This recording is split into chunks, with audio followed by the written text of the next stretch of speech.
So ಇವಾಗ ನೋಡು, ನೀನು MMA youngest world MMA fighter ಅಲ್ವಾ, ಕರ್ನಾಟಕದಿಂದ ರೆಪ್ರೆಸೆಂಟ್ ಮಾಡಿದ್ಯಾ ಅಂದರೆ ನಮ್ಮೆಲ್ರಿಗೂ ಒಂದು ಖುಷಿ. ಈಗೇನೋ ಕಾಲೇಜಲ್ಲಿರೋರು ಮೇ ಬಿ 30-40 ಇಯರ್ಸ್ ಓಲ್ಡ್ ಎಲ್ಲ ಇರೋರು ಸಡನ್ನಾಗಿ ಏನೋ MMA ನಾವು ಒಂದು ಕೈ ನೋಡೋಣಪ್ಪ ಅಂತ ಯೋಚನೆ ಮಾಡ್ತಾರಲ್ಲ, ಅಂಥವ್ರಿಗೆ 5 ಟಿಪ್ ಕೊಡು. ಹೊಸದಾಗಿ MMA ಶುರು ಮಾಡೋರಿಗೆ ಅವ್ರು ಏನೇನು ಮಾಡಬೇಕು? ಆ್ಯಕ್ಚುಲಿ 40 ಎಲ್ಲ ಆಗುವಾಗ MMA ಸ್ಟಾರ್ಟ್ ಮಾಡೋಕ್ಕೆ ಕಷ್ಟ ಆಗುತ್ತೆ. ಯಾಕಂದರೆ ಅದು ಪುನಃ ಬಿಗಿನಿಂಗಿಂದ ಕಲಿತಾ ಹೋಗುವಾಗ ಅವರು ಓಲ್ಡ್ ಏಜ್ಗೆ ಹೋಗ್ತಾ ಇರ್ತಾರೆ. ಅದಕ್ಕೆ ಕೆರಿಯರ್ ಫುಲ್ ಹೋಗೋಕ್ಕಾಗಲ್ಲ ಅನಿಸುತ್ತೆ ನನಗೆ. ಬಟ್ ಒಂದು ಪ್ಯಾಷನಿಗೆ ಮಾಡಬೇಕಂದ್ರೆ ಹೌದು, ಒಂದು 20-21 ಸ್ಟಾರ್ಟ್ ಮಾಡ್ಬೋದು. ಯಾಕಂದರೆ 40ಗೆಲ್ಲ ಸ್ಟಾರ್ಟ್ ಮಾಡಿದ್ರೆ ಇನ್ನೂ ಟೈಮ್ ಬೇಕಾಗುತ್ತೆ. ಗ್ರೋತ್ ಅಂದರೆ ಬೇಗ ಆಗಲ್ಲ, ನೈಟಲ್ಲಾಗಲ್ಲ. ಸ್ಟೆಪ್ ಬೈ ಸ್ಟೆಪ್ ಹೋಗ್ತೀವಿ ಅಲ್ವಾ. ಈಗ ಒಂದು ಕಲ್ತ್ಕೊಂಡಿರ್ತೀನಿ, ಮನ್ಕೊಂಡಿರ್ತೀನಿ, ನಾಳೆ ಎಲ್ಲ ಬಂದಿರಲ್ಲ. ಇವತ್ತೇನು ಕಲ್ತಿರ್ತೀನಿ ಅಷ್ಟು ಮಾತ್ರ ಬಂದಿರುತ್ತೆ. ಅದು ತಿಕ್ ಲೈನಲ್ಲಿ ಬಂದಿರುತ್ತೆ. ಅಂದರೆ ನಮ್ಗೆ ಅಷ್ಟೊಂದು ಅಟ್ಯಾಚ್ಮೆಂಟ್ ಇರಲ್ಲ ಅದಕ್ಕೆ.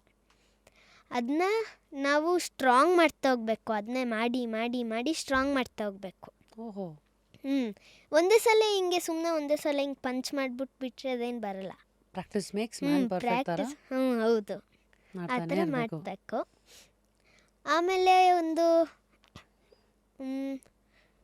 ಅಂದರೆ ಸ್ಟಾರ್ಟ್ ಮಾಡುವಾಗ ಮೈಂಡ್ಸೆಟ್ ಇಟ್ಕೊಂಡು ಸ್ಟಾರ್ಟ್ ಮಾಡಬೇಕು. ಆ್ಯಕ್ಚುಲಿ ಏನೂ ಇಲ್ಲ, ಈಗ ಸುಮ್ಮನೆ ಇದು ನೋಡಿದೆ ಆಯಿತು ಸ್ಟಾರ್ಟ್, ಹಂಗಿಲ್ಲ.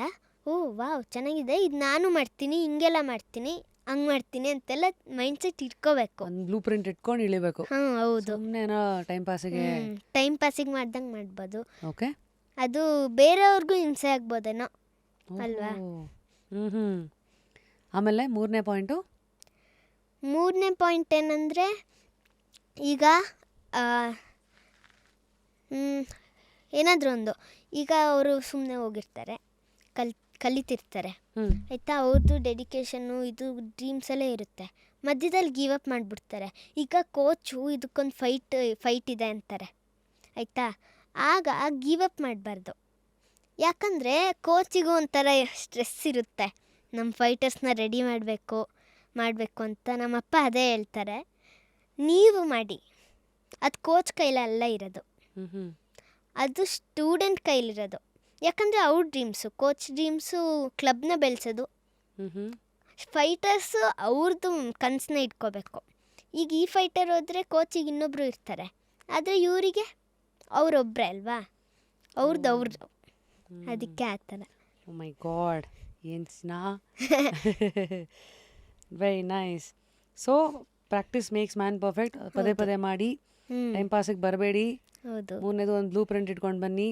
ಆಮೇಲೆ ಅಷ್ಟೇ, ಅಂದರೆ ಗಿವ್ ಅಪ್ಪಿಂಗ್ ಮೈಂಡ್ಸೆಟ್ ಇಟ್ಕೊಂಡು ಬರಬಾರ್ದು ಯಾವತ್ತು ಅಲ್ವಾ. ಚೆನ್ನಾಗಿ ಕೇಳ್ತಾಳೆ ಅಲ್ವಾ ಅಂತ. ಸೊ ಈಗ ಒಂದು ಮೆಸೇಜ್ ಪುಟಾಣಿ ಮಕ್ಕಳು ಯಾರೆಲ್ಲ ನೋಡ್ತಾ ಇದ್ದಾರೆ ಗೊತ್ತಾ, MMA ಸ್ವಲ್ಪ ಕನ್ಸಿಡರ್ ಮಾಡ್ಬೇಕಂತಿರೋರಿಗೆ ಏನು ಹೇಳ್ತಿ? 3 tips for young children watching you. ಅವ್ರಿಗೆ ಹೇಳಿದ್ನಲ್ಲ ಆಗಲೇ, ಸೇಮ್ ಕನ್ಸುಗಳನ್ನ ಸ್ಟ್ರಾಂಗಾಗಿ ಇಟ್ಕೊಳ್ಳಿ. ಎಷ್ಟೇ ಆದರೂ ಗಿವ್ ಅಪ್ ಮಾಡಬೇಡಿ. ಅವ್ರಿಗೂ ಅದೇ ಸೇಮು. ಯಾಕಂದರೆ ಸೇಮ್ ಗಿವ್ ಅಪ್ ಮಾಡಬಾರ್ದು ಅಷ್ಟೇ. ತುಂಬ ಕಷ್ಟಗಳೆಲ್ಲ ಬರುತ್ತೆ. ಉದಾಹರಣೆಗೆ ಪುಟಾಣಿ ಮಕ್ಕಳಿಗೆ ಕಷ್ಟ ಅಂದರೆ ಏನೇನು ಬರುತ್ತೆ? ಅವ್ರಿಗೆ ಒಂಥರ ಸುಸ್ತಾಗುತ್ತೆ, ಆಮೇಲೆ ಕೈಕಾಲು ನೋವು ಬರುತ್ತೆ. ಸುಮಾರು ಜನಕ್ಕೆ ಅದೇ ಬರೋದು ಮೇಯ್ನ್ಲಿ. ಅದಕ್ಕೆ ಒಂದೊಂದು ಸರ್ತಿ ಸ್ವಲ್ಪ ಹಾರ್ಡಾಗಿ ಮಾಡಿರ್ತೀವಿ, ಅವ್ರು ಬಿಗಿನರು, ಆಗ ತುಂಬ ಕೈಕಾಲು ನೋವು ಬರುತ್ತೆ. ಆ ಟೈಮಲ್ಲಿ ಗಿವ್ ಅಪ್ ಮಾಡಬಾರ್ದು ನಾವು. ಬೇರೆ ಟೈಮ್ ಮಾಡಿದೆ ಅವಾಗ ಕೈಕಾಲು ನೋವು ಬಂದಾಗ ನೀನೇನು ಮಾಡ್ತಾ ಇದ್ದೆ? ನಂದು ಮೋಟಿವೇಶನ್ ಸೆಟ್ಟಿಂಗು, ನಾನು ಮಾಡೇ ಮಾಡ್ತೀನಿ. ನನ್ನ ಆಪೋನೆಂಟ್ ಟ್ರೈನ್ ಮಾಡ್ತಿರ್ತಾಳೆ ಅನ್ಕೋತೀನಿ ನಾನು. ಈಗ ಇವತ್ತು ನಾನು ರಜೆ ಹಾಕಿದ್ರೆ ಆಪೋನೆಂಟ್ ಅಲ್ಲಿ ಟ್ರೈನ್ ಮಾಡ್ತಿರ್ತಾರೆ. ಅವ್ರು ನನಗಿಂತ ಒಂದು ಹೆಜ್ಜೆ ಮುಂದೆ ಹೋಗ್ಬಿಡ್ತಾರೆ. ಅದಕ್ಕೆ ಎದ್ದು ಬರೋದು ನಾನು. ಓಹೋ, ಚೆನ್ನಾಗಿದೆ ಇದು. ಇನ್ನು MMA ಫ್ಯೂಚರ್ನ ಸ್ಟ್ರಾಂಗ್ ಮಾಡೋಣ ನಾವು ಮಕ್ಕಳಿಗೆ. ಹೆಂಗೆ ಆಜ್ಞಾ 10 ವರ್ಷಕ್ಕೆ ಇಷ್ಟೊಂದು ಮೈಂಡ್ ಸೆಟ್ಟು, ಮೋಟಿವೇಶನ್ ಅವೆಲ್ಲ ಟ್ರೈನ್ ಮಾಡಿದ್ದು ನೀನು? ನಮ್ಮ ಅಪ್ಪ ಅಮ್ಮ ಎಲ್ಲನೂ ಹೇಳ್ಕೊಡ್ತಾರೆ ನನಗೆ. ನಮ್ಮಮ್ಮ ಲೈಫ್ ಕೋಚ್ ಆ್ಯಕ್ಚುಲಿ.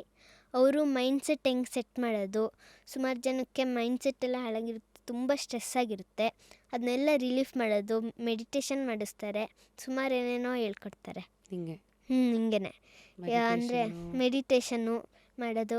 ಅವರು ತುಂಬ ಸ್ಟ್ರೆಸ್ ಆಗಿರ್ತಾರಲ್ಲ, ಎಲ್ಲನೂ ಬಿಟ್ಬಿಟ್ಟು ಮೆಡಿಟೇಷನ್ ಮಾಡೋದು. ಅವ್ರಿಗೆ ಸುಮಾರು ಜನಕ್ಕೆ ಬರಲ್ಲ ಸ್ಟ್ರೆಸ್ ಹೆಂಗೆ ಆಚೆ ತೆಗೆಯೋದು ಅಂತ, ಯಾಕಂದರೆ ತಲೆಯಲ್ಲೇ ಓಡ್ತಾ ಇರುತ್ತೆ ಅಲ್ವಾ. ಅದು ಹೆಂಗೆ ಸ್ಟ್ರೆಸ್ ತೆಗಿಯೋದು, ಏನು ಅಂದ್ಕೊಳ್ಳೋದು ಎಲ್ಲ ಹೇಳ್ಕೊಡ್ತಾರೆ ನಮ್ಮಮ್ಮ. ನನಗೂ ಅಷ್ಟೇ. ನಿಂಗೂ ಹೇಳ್ಕೊಡ್ತಾರಾ? ನೀನು ಮೆಡಿಟೇಟ್ ಮಾಡ್ತೀಯಾ? ಮಾಡ್ತೀನಿ. ದಿನಕ್ಕೆ ಎಷ್ಟು ಹೊತ್ತು ಮಾಡ್ತೀ?